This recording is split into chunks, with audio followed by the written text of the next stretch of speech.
Hey guys, Disler Magic here, and when it comes to keeping secret information secret, Wizards still sucks at it. In fact, I think that they take it about as seriously as I take arguments from SJWs. So once again, absolutely nobody has the full story, just some douchebag on Reddit posted these basically, and I don't even know where the second ones came from because first, on Reddit, actual photographic pictures were leaked of all 4 of the commanders from Commander 2018, which, doesn't that come out sometime early next month or something like that? I don't know, maybe I'm thinking of the wrong set. I feel like we should have already seen them, so for those of you saying this might be manufactured or fake, maybe, but you have to consider that Wizards is so incompetent when it comes to keeping these things under wraps.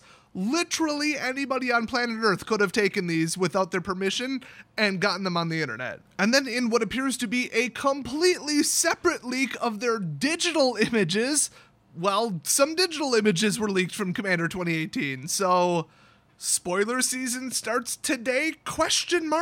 So let's just cover the commanders in this video, and then I'll cover the rest of the leaks in the other one, because this would be a really long video otherwise, and people mostly care about the front card, the commander. So first up, we've got social justice warrior Astrid, the masked.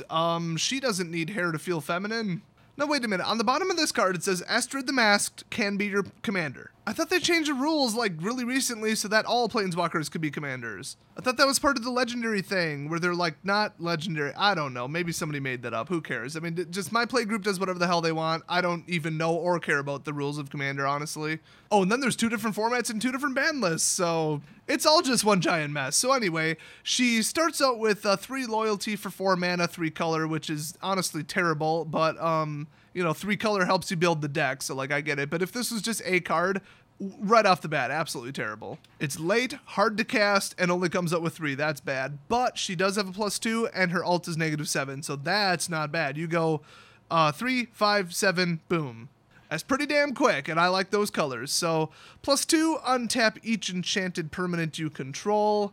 Oh boy, if this is aura heavy, that's rough. I mean, bestow, I love that. One of my favorite mechanics, so hopefully it has that. But if it's just straight auras, you start stacking up 2, 3 of them on a creature, and then they just use 1 removal spell, and one of their cards got rid of 3 of your cards, and yeah, that doesn't work so well. So I think I found the $25 deck, you guys. But her -1 is create a white aura enchantment token named Mask attached to another target permanent. For some reason, they put the incredibly redundant, the token has enchant permanent. You can't move it. I assume they just had to put that for mechanical description, or I don't know. As far as I know, just the token has enchant permanent. That's not, I don't know. Would that be nothing and then a colon? I have no idea what that means, to be honest. I don't know. Maybe you can move it. Who the hell knows until we see the card rulings. And it has totem armor. Oh, I know what that is without looking it up. That's on the Umbra cards. I hate those cards. Basically, you have to kill it twice.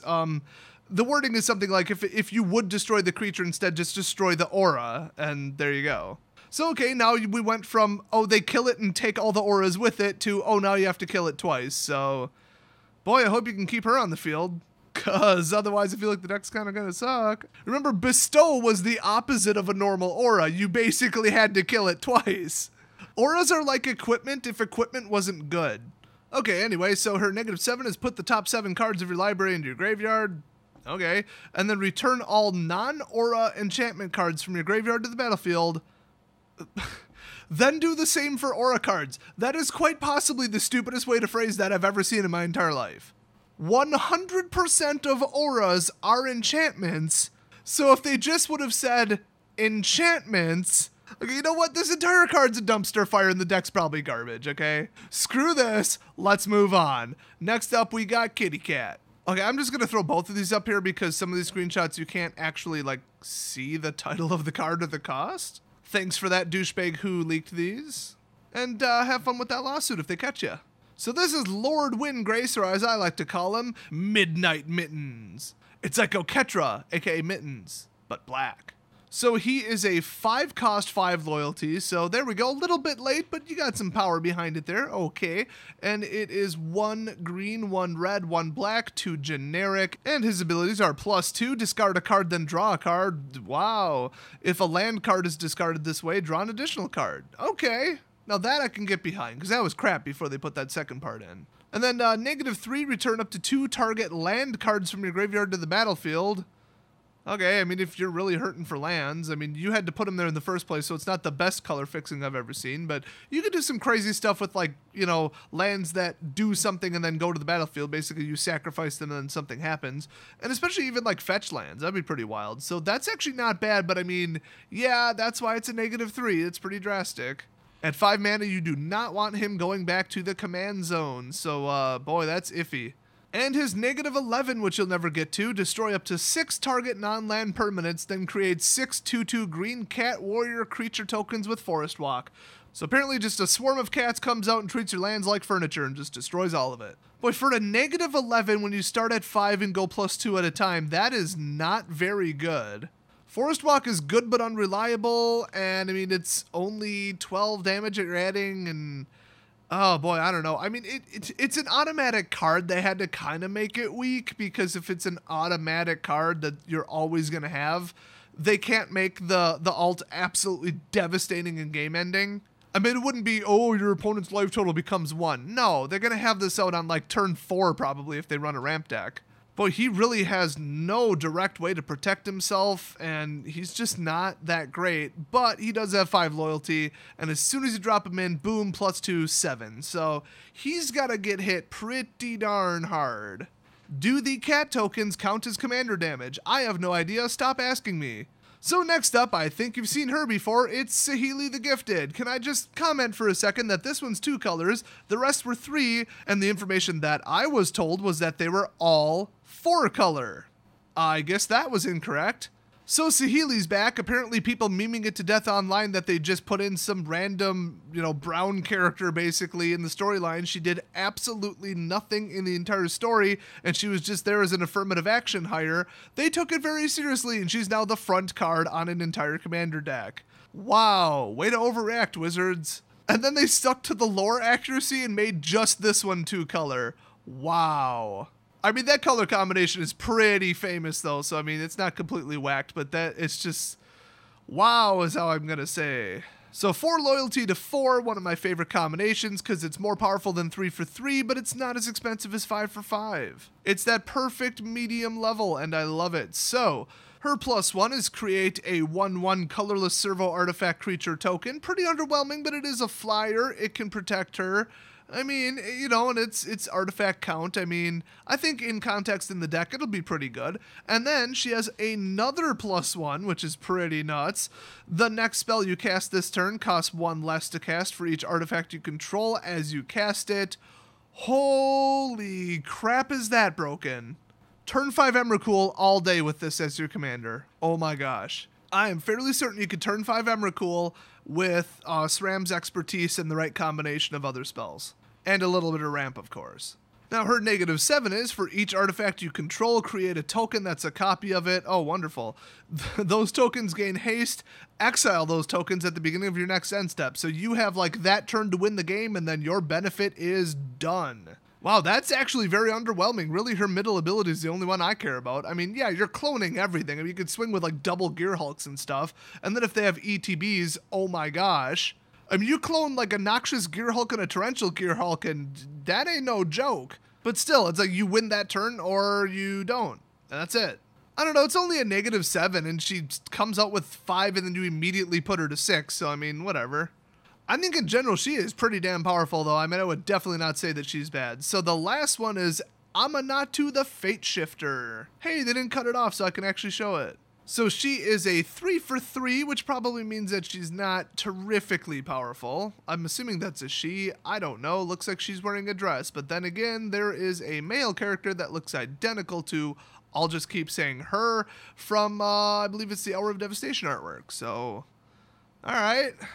Anyway, triple color, we got white, blue, black, and she comes out with 3, I already said that, and +1, draw a card, then put a card from your hand on top of your library. Well, that's, pointless garbage. If you can't shuffle, you're just going to pick it right back up. That's basically like skipping your next draw step. This is completely idiotic. I mean, I guess if you have cards that work with, oh, flip up the top card of your library and then, like, cast it for free or whatever, okay, but other than that, boy, that seems dumb. I mean, it's like almost drawing a card. Anyway, her -1 is exile another target permanent you own, then return it to the battlefield under your control. Okay, I mean, that's kind of neat. If you have some kind of ETB or some kind of flicker benefit, that'd be kind of nice, I guess. I mean, you do that, you're going to get her killed with 2 loyalty left, but all right. And then the -6, which I think completely ruins the entire card and honestly the entire deck.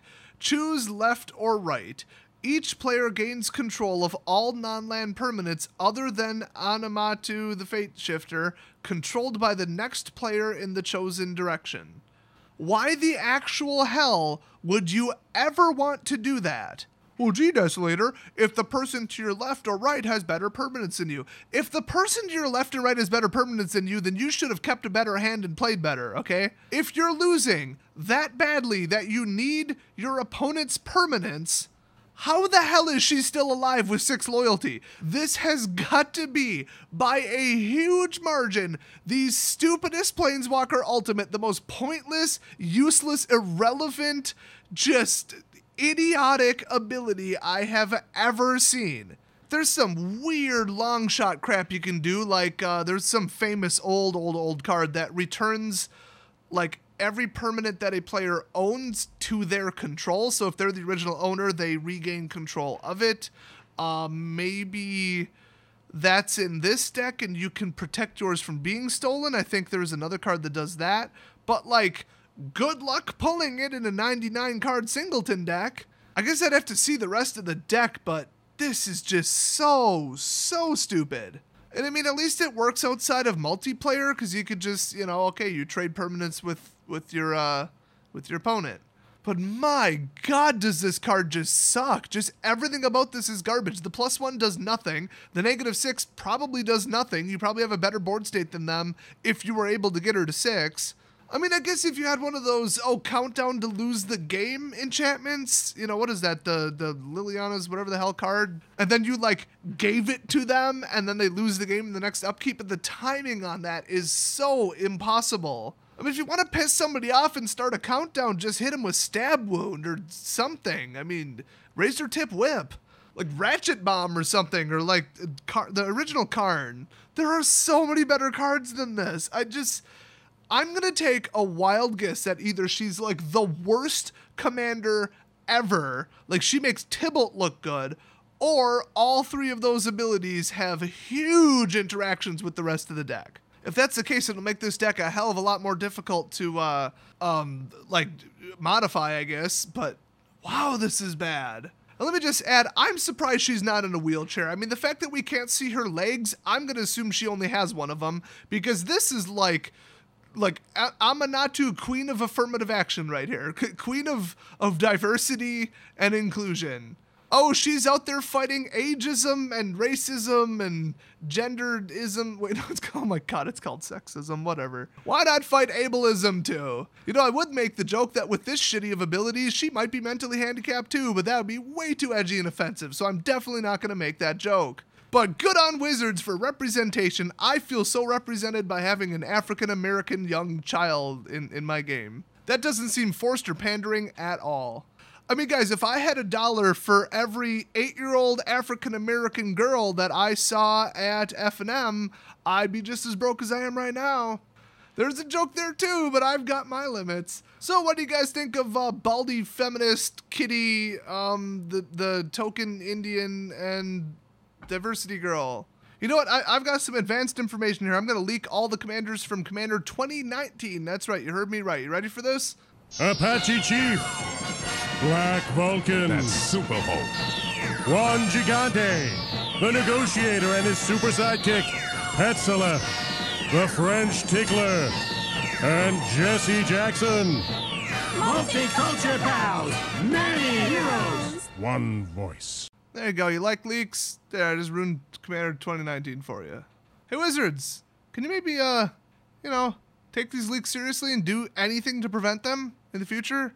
Or are you just going to leak the next 30 sets too? Now, I'm no supply chain and intellectual property specialist. Actually, I kind of am. But I would highly recommend stop sending these to your stupid liberal friends a month early. Look, at this point, I just imagine that Wizards of the Coast employees are like at a bar, 1 a.m., drunk off their ass, and they're like, hey, pretty lady, you want to see some Commander 2018 spoilers? I'm not supposed to show you, but I'm super high up in the company.